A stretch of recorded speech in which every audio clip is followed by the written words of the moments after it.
Woodrow Wilson, the 28th President of the United States.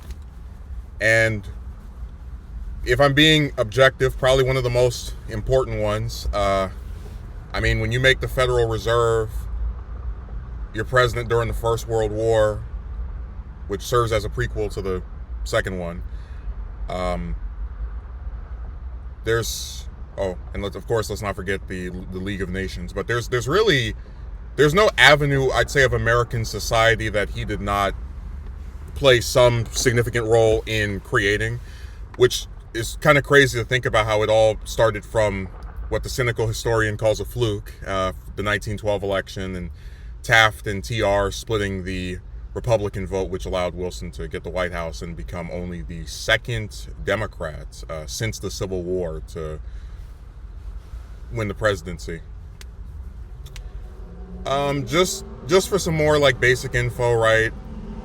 He was actually one of only two presidents to be a citizen of the Confederate States, born in Virginia, child when the war was going on, went to Princeton, and eventually became the college's president, and then became governor of New Jersey for 2 years before the 1912 election. So I always, when I explore the idea of making one of these, try to look for other material on that person, see if it is sufficient. I know the American Experience had a Wilson documentary, which I thought was, I liked it. I would have preferred if it was longer.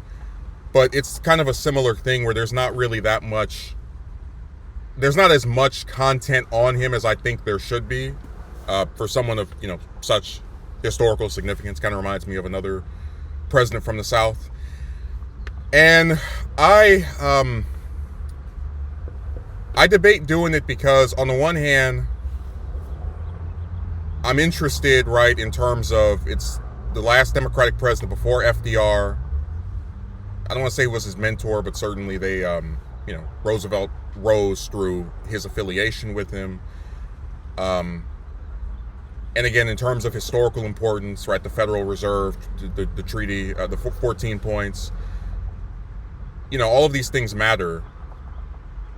But I guess where I'm divided is that when I look at like early 20th century, like those, the 1910s, 1920s, in terms of people from that period, I would, most be interested in just spending months or possibly a year, looking into and reading books about. I probably would rather do TR or William Jennings Bryan, who served as Wilson's Secretary of State until they had their fallout. But the other issue that I'm kind of having is that, so I have John Milton Cooper Jr.'s biography on Wilson. I think it came out in 2009. And I know I'm going to sound like the biggest critic here, and I'm really not trying to insult him, but I'm having a hard time getting into his writing style. Like I've read the book all the way through once before, because I always try to make sure I read the whole book before deciding if I want to use any of the material. And what I mean by his writing style is that he has a habit of kind of just, I'm trying to think of a way to describe it. It's not as though the information is hard for me to understand, but it's more so that when he talks about various parts of Wilson's life, it's in like a sort of chronological order that also has like a spoiler attached to the top of it. Like he'll say, Wilson had this issue with this person while he was Princeton president.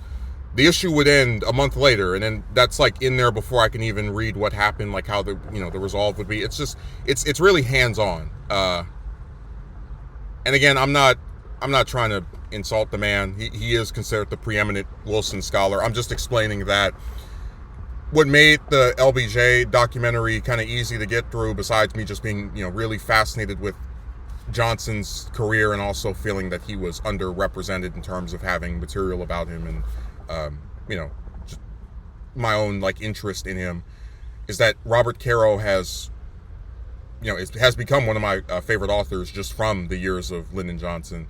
And Gene Edward Smith and the FDR novel that he wrote, same thing, right? Really good writing. Stephen Ambrose probably, I'd say, is the weakest of them, but I was able to like get into his stuff because it's pretty straightforward.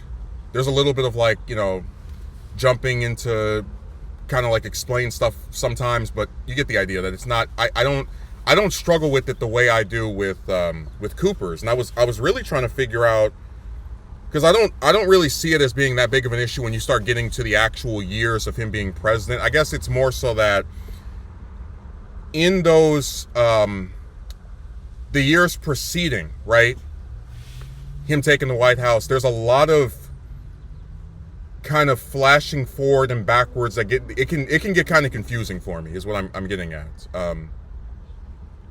Which is kind of sad to think about, because Wilson had a very interesting life, right? As Princeton president, as a historian, which I don't consider myself, but I like history. A very important presidency that not only changed affairs domestically and foreign with the Federal Reserve, and then also the First World War.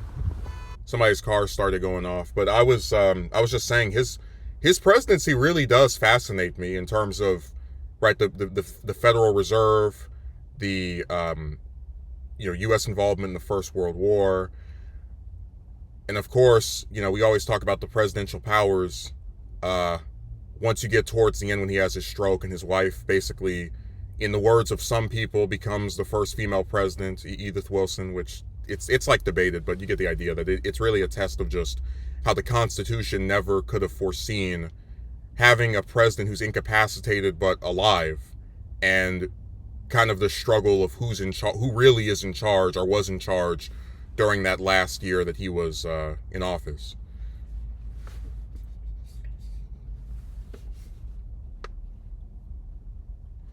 And the other problem we run into when we make these is that there are people, because like I always say, I believe that both parties have played some role in a lot of the lack of racial progress. And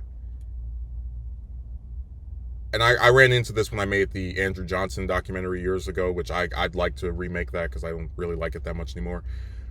But if I talk about Wilson's, segregationist views, or just being a segregationist, you have these people who come to the video and they bring it up almost as if to say that the Republicans of today are the abolitionists of the 1860s, right, or the moderates of the 40s and 50s, when in fact,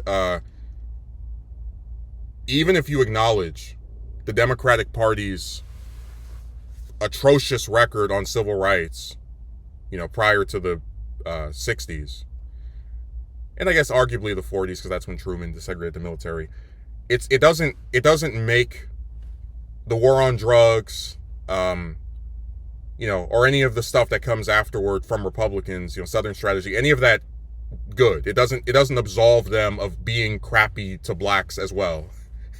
And Cooper, in this respect, is actually very good about, even if he acknowledges that he thinks Wilson's one of the best presidents, that a shortcoming of his is race, right? As Princeton president, he tried to restrict blacks from joining, again, segregated the government, which at the time was one of the few, while president, I should say, of the U.S., which at the time was one of the few places where blacks could expect, some kind of level of equality. So he's, that would be something I would go over as well. But again, the point of doing it is simply to portray the man in full, not to like, basically it's one of those things where I hate the idea of making this and then someone tries to use it for a purpose that is not intended for what it's supposed to be. The point of a Woodrow Wilson documentary by yours truly would be to highlight his significance as the president who made the Federal Reserve,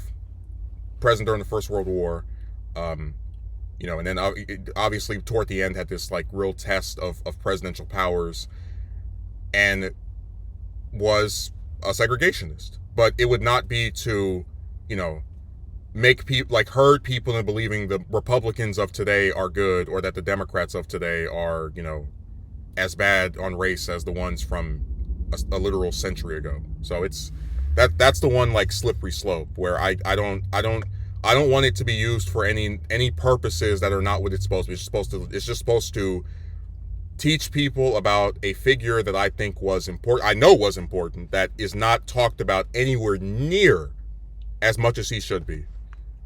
So with that being said, I probably would rather do Truman or Eisenhower before him, or go back to doing the Nixon one.